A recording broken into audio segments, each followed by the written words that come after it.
Springs has struggled for years over how to manage a homeless population that's growing and how to help people get off the streets and where to house them. But now a new project placing them in the old NBC Palm Motel is getting pushback. Nico Payne is live at the Ivy tonight with more on this story. Nico. That's right, Sarah. The initiative is being called Project Home Key, and you can see one of the sites here behind me. It's an effort to help people experiencing homelessness. Business owners in the area were first opposed to it, but then they heard of the project 2 months ago, but have since changed their minds.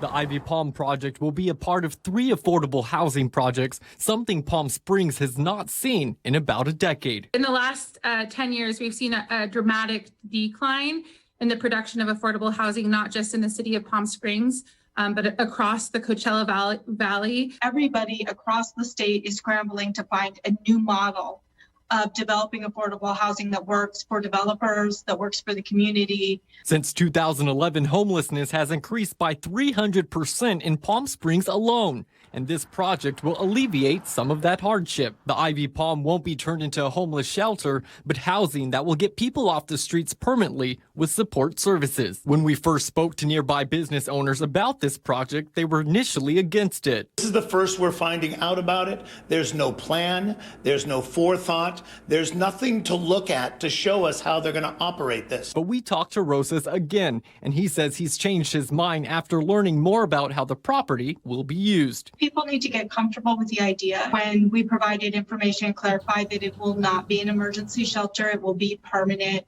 housing and affordable housing long-term, that